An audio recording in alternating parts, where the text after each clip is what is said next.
Clara took us somewhere, didn't she? She transported us. She transported us.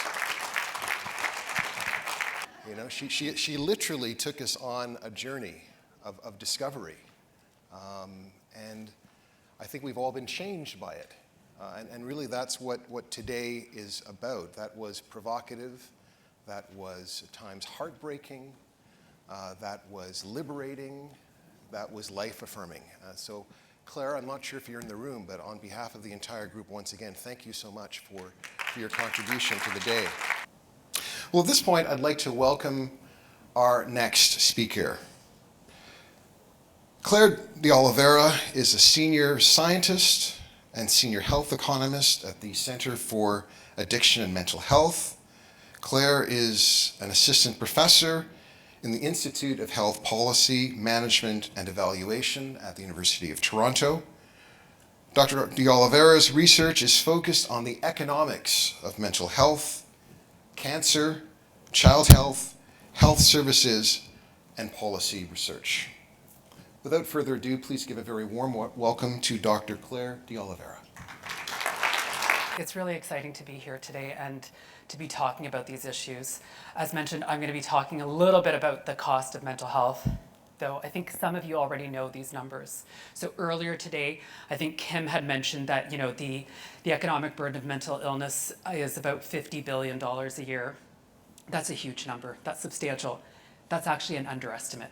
It's much larger. We use this number, but actually in reality, we're looking at 50 billion is the lower end of that. Also, it has been mentioned as well that most of that burden is due to what we call lost productivity or indirect costs. What is lost productivity? I think one of the speakers this morning already mentioned that as well, defined it as absenteeism, so the fact that you are not able to go to work at all, and presenteeism, the fact that if you do go to work, you're obviously not as productive as you could be. It is expected that by 2041 that we are going to be looking at a number of looking around 2.5 trillion per year. That's huge. That's an enormous number. So obviously, these are really large numbers, and I think most of us are aware of these numbers.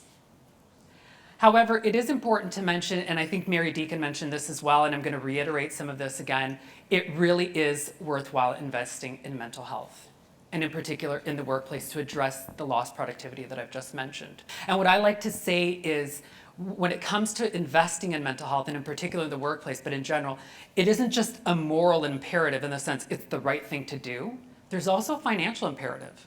Employers, it behooves them to do this as well because it's in their best interest. If you're just interested in the bottom line, then you should be doing this. Culture, a workplace culture where individuals can come out and speak freely about the issues that they're having.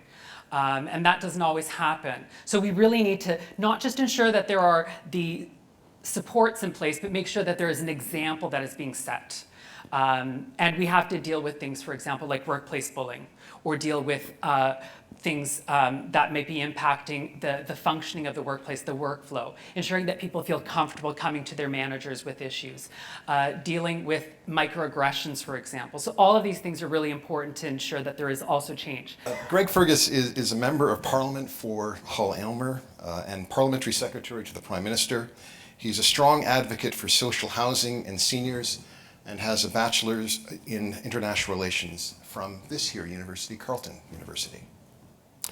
Dr. Kim Hellemans is a neuroscience researcher and associate dean of science, again here at Carleton University. Dr. Hellemans' research focus is student mental health, and she co-hosts a fantastic award-winning podcast, Minding the Brain, which is something that all of us should really listen to if you have a chance. Welcome. And Harriet Ekperigin is the Vice President Mental Health at Green Shield Canada and Head of Clinical and Operations at Inkblot Therapy. Welcome. Thank you. Thanks so much for joining us. And Dr. de Oliveira is going to join us again. Thanks so much for joining us. People hear numbers all the time, and these numbers often just wash over people, right? So $25 billion, people actually don't know what that means. So what's your expectation about how that $25 billion could be used, and how will it affect Canadians in a material way? So what are you hoping to see? Well, again, you know, I'm a non-expert on this file, but intuitively what would make sense to me is that I would expect that if somebody is in need and requires access to these services, that there is a fair opportunity that they will have access to those services. So if you're in crisis, mental health crisis, I don't want it to be like a hip replacement surgery where you schedule it and you get it in 9 months, because unlike, perhaps like hip replacement, it's going to get worse without treatment, without recognition, without help and support. So we need to make sure that what this means is that when we talk about the money has to be backed up by actual services. When governments invest billions of dollars in structures, the citizenry, they see the effect of that money, right? They see where their money is going, and they see it in concrete terms. It's a little bit difficult to kind of imagine, or for the layperson to imagine how that $1 billion being spent on mental health is going to make a difference, right? They don't necessarily see the return on investment. Make the case for it. Why will life be better? How will it improve our communities if, in fact, we do make those kinds of investments in mental health? Yeah, no, great question. And I'm going to borrow from some of the stuff that folks have already mentioned. So for example, the example that Mary Deacon gave us today, that large return on investment. Once we start investing in mental health, we will see benefits. We'll see lower absenteeism rates, lower presenteeism rates. That translates in higher productivity. But employers will also be seeing higher profits as well, because now they've got a very healthy and productive workforce. When you don't go to work for long periods of time, that has a direct implication for employers, in the sense now they have to find someone, they have to replace you. There are costs in terms of replacing somebody, and that's assuming that person can be replaced, because a lot of the times there are so many experts out there that have skills that are really hard to replace at times, and so you're sort of left without that person. So there will definitely be results at that level, but also from an individual worker perspective. I feel healthier at work in terms of my mental health. I'm happy to go to work because I work somewhere where people actually care about me, care about my mental well-being. So there are implications there, and then obviously there are spillover effects into society as well. A healthier workforce means healthier individuals, healthier families, happier families. So there are large impacts, not only in terms of the financial point, again, in terms of that ROI, that return on investment that employers want to see, but there are also implications at the societal level as well. So I think there are benefits at all levels. And yes, they do take some time to happen, but when you see a large return on investment, that should be enough for folks to be like, okay, yes, and that's without talking about the social return on investment, which obviously is much larger. We know that last year alone, a third of employee benefits claims were due to a mental health condition, and so that's huge. And when we look at creating mental health strategies for our plan sponsors or our organizations, we do this in a very meaningful way. So I was asked, for example, to come and give some advice on creating a strategy. And one of the things I asked the leader was, how openly do people talk about mental health and mental illness within your organization? And this was a senior HR person. And she said, well, no, we don't do that. And my brain said, well, honey, I may as well hang up the phone right now. But my voice said, tell me more about that. And it's really ridiculous, because what we've seen in terms of data is that 70% of Canadians have said they would leave their current job and go to another job with a similar pay as long as they have better mental health benefits. And that's huge, right? That's huge. Nobody wants to leave. Usually when we leave our jobs, we're going for a much higher pay or a different position, but people are saying that they would do that. And the return on investment, what we're seeing is that, Mary talked about $4 for every, as a return on investment, but what we're seeing is that for those organizations that do have a mental health strategy in place and encouraging their employees to use it, there's a $1.62 return on investment for every dollar invested. So that's meaningful, that's impactful. That's real money. Exactly. And we know that the consequences of that, of not having that in place, it's about $60 billion. We've heard that today, right? In terms of loss of productivity, absenteeism, presenteeism. It's huge. So creating a mental health strategy within the workplace, there's a clear ROI, and we see that within our organization. We're able to capture that data.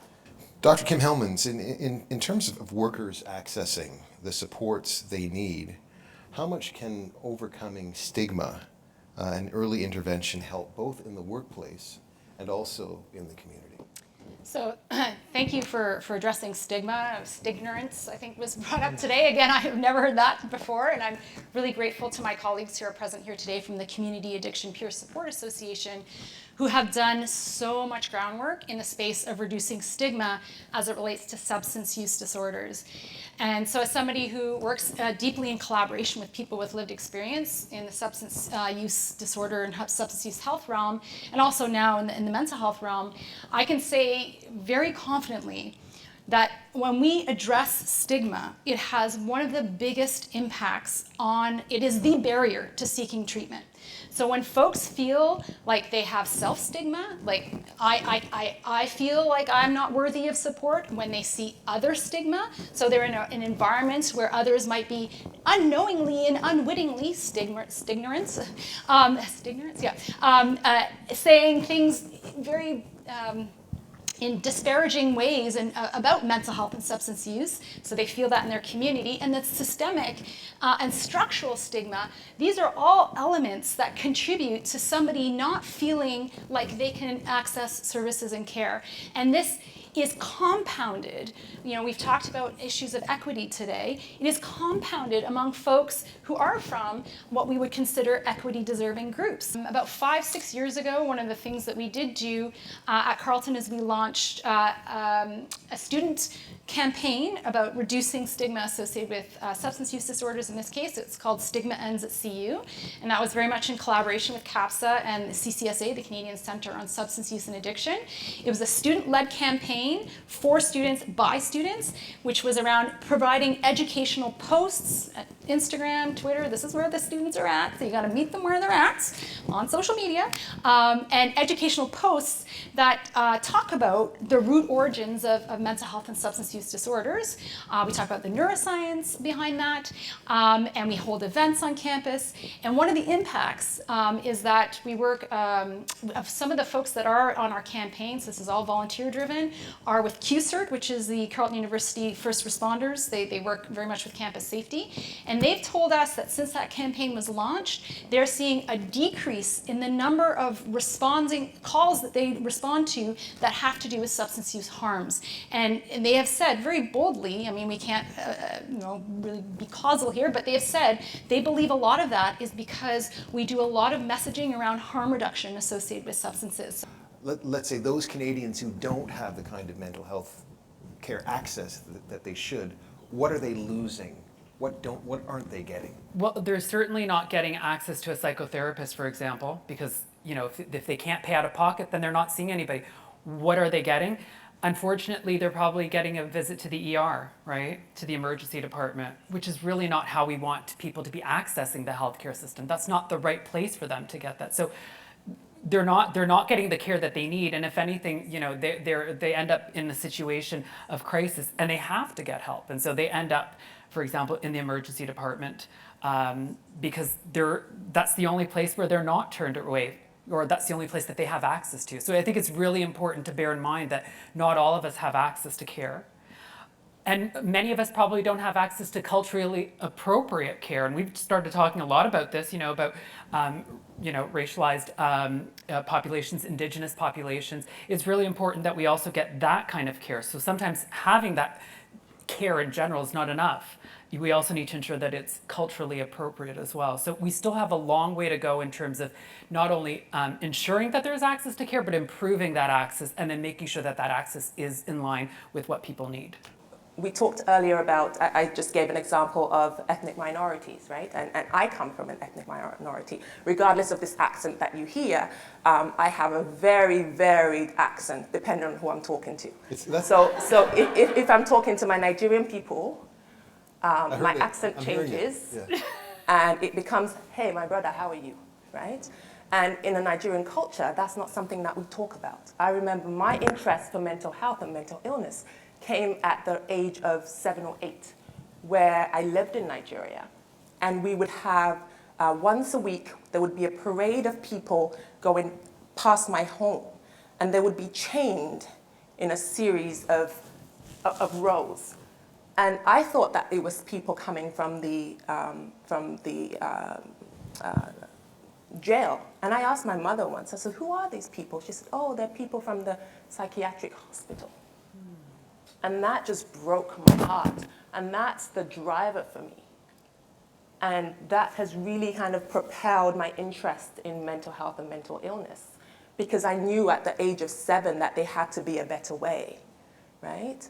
And coming to a country that's so privileged, having moved to England and then moved to Canada, I've seen so many different facets of mental illness and the way that treatment is approached. We are sold on addictions every day. Recent guidelines on alcohol consumption stand in stark contrast to how alcohol is sold and marketed.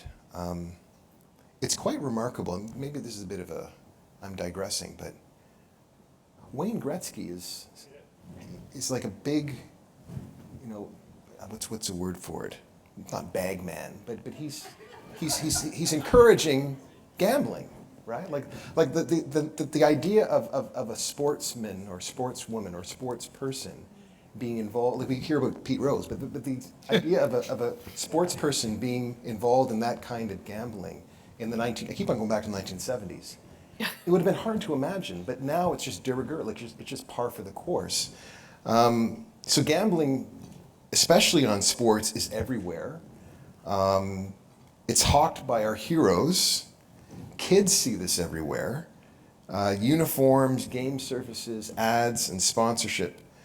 Dr. Hellemans, can you talk to us about how economic priorities are affecting our mental health now and into the future? So yeah, it's an interesting point you make about how substances are marketed, and also gambling and other behavioral addictions, right? So, Benoit spoke eloquently this morning about the fact that there's more addictions than just to substances, and I want to emphasize that as well. These are marketed heavily, and there are regulations about how they're marketed to our youth. But gambling is one that only recently, I think, we've started to put in some real guardrails about how it's marketed. And I recall there was an ad for Poker Stars, not even a decade ago, where the former captain of the Maple Leafs, he was filmed on the ice, doing these very eloquent, skills-based plays, and then immediately flip over to him shuffling his poker chips, and he's thinking about his next play. So it went back and forth between him on the ice and him playing poker, and it was like, join me, right? And you can imagine how that would impact generations of youth that would look up to him as a hero. Oh, well, this is what he's doing, then maybe I'll do that too. And equating the thousands of hours of skill on the ice to poker, right? So I show that in my class as an example of how we really need to shift this narrative. We need to make sure that we have conversations about how these things are marketed to our youth. What kind of supports? What does that mean? Well, it means désintoxication. Sorry, Detoxification? Yeah. Detox. Detox. Okay. This is a problem about being an MP on the Quebec side, and half my day is in French. But that kind of support, which was hard won by politically, it wasn't easy over the last 20 years for Portugal to do that. It was always one of those things where people kept on saying, why are we spending on this? Maybe we should be spending on other things. This is their problem. They have gotten themselves into this. They are not deserving of public support, referring to people who are suffering from that. These are the things which they, through thick or through thin, and sometimes by the skin of their teeth, they kept the funding going.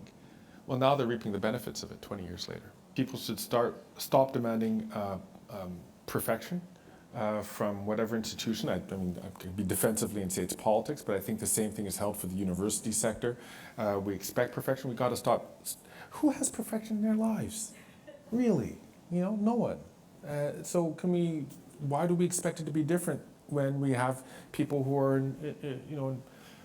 from journalists, from teachers, from politicians? I'm not certain who comes up with this idea that we have to have perfection. Clara Hughes is a perfect example as a sports leader. She's a hero, but to me she's a hero because she is just like me. She's imperfect, right? And despite that imperfection, she's achieved great things. Let's just hold each other to that standard.